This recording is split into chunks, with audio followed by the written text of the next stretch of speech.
Hey neighbor, well it's August. Let's talk about some wins and some losses in the garden and some tricks we use just to keep our mental stability when it's so doggone hot here in August. Well, here's a win for us. Our buckwheat loves this heat. We try to keep it watered somewhat, but man, look at it starting to bloom right there. It's one thing I enjoy when I get out early in the mornings, walking by the buckwheat and watching all the pollinators working them blooms there. And here's a win also. Cowpeas during August, wonderful time to grow them the fall of the year. But I've got a bad whitefly problem. Didn't realize I had this problem until I come out here the other day, and I don't know why I should have known that was going to be an issue this time of the year. Reached down there and bumped them, and man, the whiteflies is everywhere. So we're having to deal with those whiteflies, and that's normally the case when we try to garden in August. Well, here's a loss for me. So I had a couple rows of these cowpeas right here where I had left some squash out here. I had made a bumper crop of squash, and I didn't pick all of them. I left some of them out here because I kind of graded them in the field there, and they left a bunch of seeds in the ground. So when I planted a couple rows of these cowpeas, I had squash come up everywhere. Now I planted more than I needed, so what I'm gonna do is come in here and take the worst part of this right here. Instead of trying to clean it up like I was going to try to do, I'm just going to take out these two rows right here and come back and plant me some bush beans, some green blaze bush beans in these two areas right here. I still got plenty of cowpeas over here that are clean, so I'll be able to salvage that. But sometimes things like this happen. You just got to change course and make it work for you. Well, a loss for me was, see those skips in my cowpeas right here? Well, from just looking at that, you may think, well, his planter didn't do right, or he had some bad seed. Actually, what happened was I got into a mole cricket problem. So I turned my drip tape on to water my rows well, and mole crickets, especially adult mole crickets this time of the year, love that moisture there. And they just tunneled up in my row there, and they fed on those young, tiny plants. They caused a lot of damage there as far as my peas there. So I had to treat for those as soon as I realized what kind of problem I have. I've also had this problem in the springtime with my corn. But I treated with Bug Buster 2, sprayed it real good on that right there where the row was at, and I watered it in, and I got them under control. But I did have to come back in here and plant these skips where I can get me a good stand. For me to garden in August, I just about got to use drip tape. You hear that right there? It's easy as turning it on, and I got water shooting down through there exactly where my plant's on. I can walk off and leave it. I don't have to worry about wasting any water. So that drip tape's definitely a win for late summer gardening. And of course, we couldn't talk about winning in August unless we talked about okra. Now this here's a variety that I hadn't grown in a long time. Star of David, which is old heirloom. And man, these stalks get big, a lot bigger than the okra I'm used to growing, which is jambalaya and Clemson spineless. And the okra mates on the sucker instead of the end of the plant like the jambalaya does. So it's took me a little getting used to this because I hadn't planted this variety in probably 8 years. I do love it. It seems to be tender. If you notice, I'm just snapping these pods here. So it's pretty tender there. See there, it's a real stubby type heirloom. It's real meaty inside, so it lends itself extremely well to frying. We've enjoyed it for the last 2 or 3 weeks.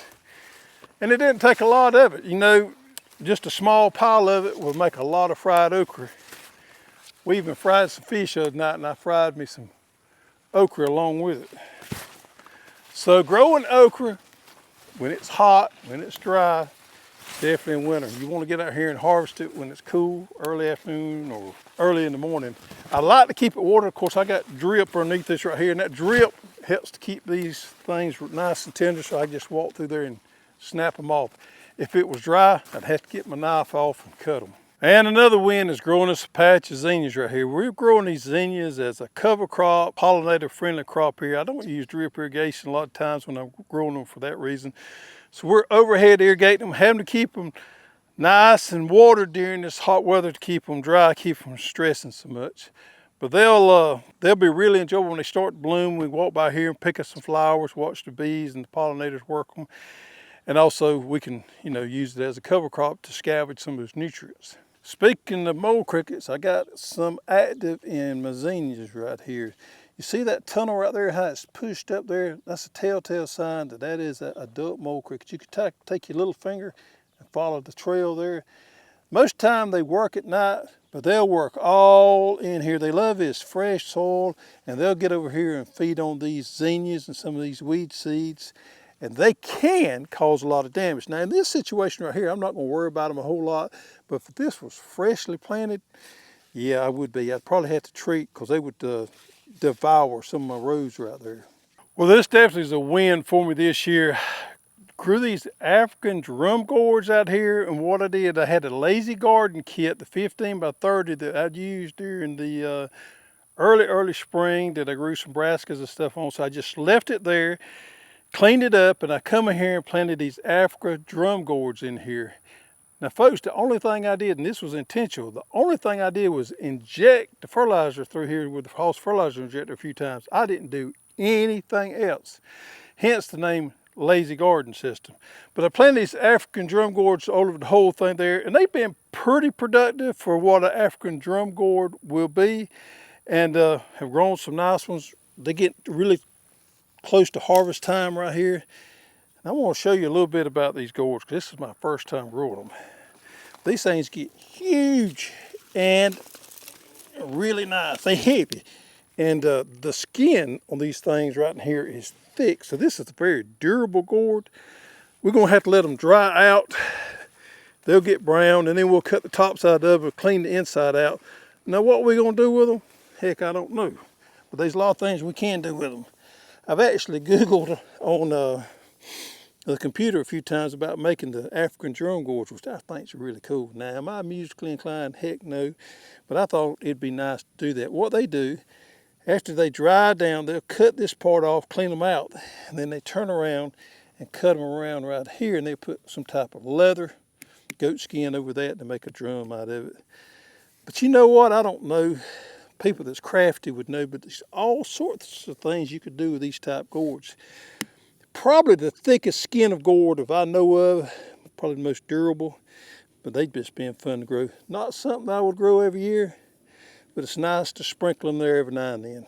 Well, water's my major losses. I showed you a good bit of winds.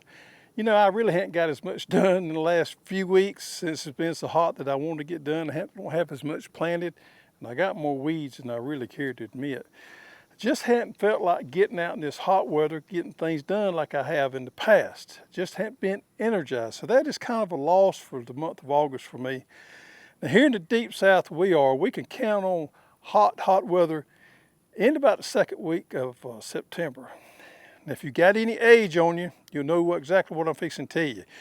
You know that first morning you walk outside in September and that fall cool air hits you, and it just feels so good. And that's the first sense of fall that you feel for that year. You can remember from time to time that happening to you. That's what I'm looking forward to. That morning I walk outside and it just kind of pulls in there on you and you say, oh, the feel of fall. That's what I'm waiting on. I'll get re-energized then and you know, start getting things done. I haven't started as many starts as I wanted to. I'm just kind of in limbo right here, right now. And I think that's okay. If there's 1 month out of the year that I really could skip gardening, it would be August. It's tough. Insect pressure's at a height there. The heat is normally dry. It's just tough. But we'll make it through. There's some things you can do and there's some things you can prepare for. But you know what? The older I get, the more I realize it's okay to have a little downtime and have some gardening reset. And that's what that first flow of cool air will do when I walk out that morning to feel it. That'll be my reset for my gardening year, and I'll feel better about it. And I'll get out there and start getting some things done. Fall's kind of my get my act together. Normally in springtime, I have way more energy and way more plans, get way more done. But the older I get, the more I enjoy fall, because I do feel like it's that reset time for me there.